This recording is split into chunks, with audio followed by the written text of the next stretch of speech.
Hi, everyone. This is Phil Travis. This is State College of Florida, EUH 1001. This is my little buddy Maxi Paxi. Little Maximus is his name. He was known, he's named after a Roman gladiator during the time of Marcus Aurelius, which we will not be covering this week in class. This week we are going to be covering World War One, and your readings and the weekly presentation primarily relate to the First World War. Pretty fascinating time, I think most of you will agree. World War One was a war of kind of unprecedented proportions in terms of its scale, in terms of loss of life, in terms of technology. Technologies like the machine gun, long range heavy artillery, even the beginnings of air power, as you see the first air raids during World War One, the usage of poison gas, trench warfare, and so forth, tanks as well, all emerged during the First World War. The widespread use of submarines emerged during the First World War, though of course there were submarines used in previous conflicts, like of course the American Civil War. But the technology had been so well refined that it's able to be a highly effective tool of naval warfare, particularly for Germany during the First World War. So this week we will be looking at the First World War. We have our second test this week. There's a study guide up on for the test. Remember all of those terms in the study guide. Just be able to understand the who, what, when, where significance of those terms, and you'll be fine. I recommend using the week to study and prepare, and then taking the test on a Friday or a Saturday or a Sunday at the end of the week when you have plenty of time, when you have a good internet connection and nobody around to bother you. And I think if you prepare and study all week, you'll be fine. The First World War this week. We also have some readings pertaining to fascism developing in the aftermath of the First World War. We'll talk more about that next week when we get to discussing the origins of the Second World War. So this week we'll primarily be looking at the First World War, and we'll be taking our second test. I think that's about it. So we'll make this announcement kind of short today.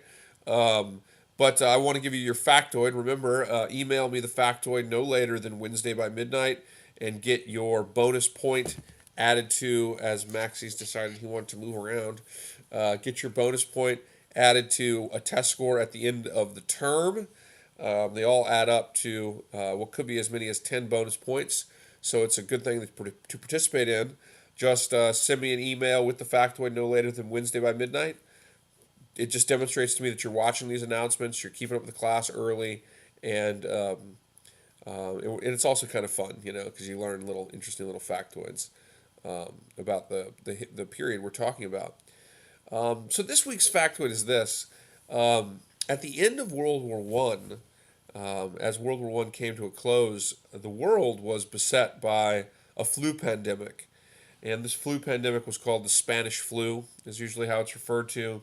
It was a very, very bad pandemic, and it became globally such a bad issue because of interconnectivity, historical interconnectivity, because people were moving about and exchanging and interacting because of the war. Soldiers were being shipped home from abroad. People were moving all over the world at the end of the war, and so this meant that more and more people were who were carrying the illness. Were moving about and interacting with other people, and this caused the flu to spread very widely. Well, the Spanish flu was also a very virulent, it was a bad flu. It had a tendency to kill sort of middle-aged folks. It didn't kill young people and old people nearly as much as it did people in their 30s and 40s, which was rather unusual in how it affected those people. And here's the factoid.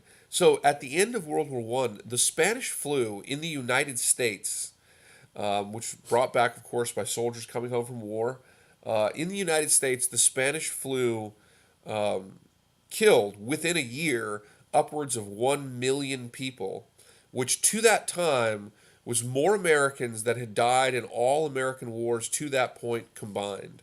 So all Americans that had been killed in the Revolution, in the Civil War, in the Mexican-American War, and in the First World War combined, as well as the War of 1812 and these types of things, combined to that point, the death toll from the Spanish flu in 1 year was more.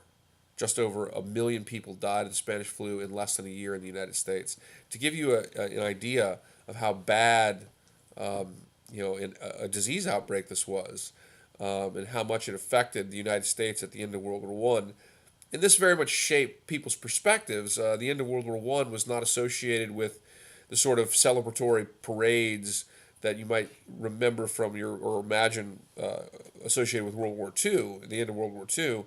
Instead, World War One was not widely celebrated in the streets, and 1918 and 1919 in America, in the United States, was largely a rather bleak time with the Spanish flu. There was a Red Scare, like a fear of communism in the United States because of the recent Soviet Union emerging in 1917. There was, of course, the infamous Black Sox scandal in the World Series, where the Chicago White Sox were alleged to have thrown the World Series for gambling interests. And so it was a very bleak time, and the Spanish flu, because of its tremendous death toll, was a big reason for that. Okay, email me that factoid no later than Wednesday by midnight, and let's have a great week. Test this week, study, prepare, use the study guide, and let's have a great week, guys. All right.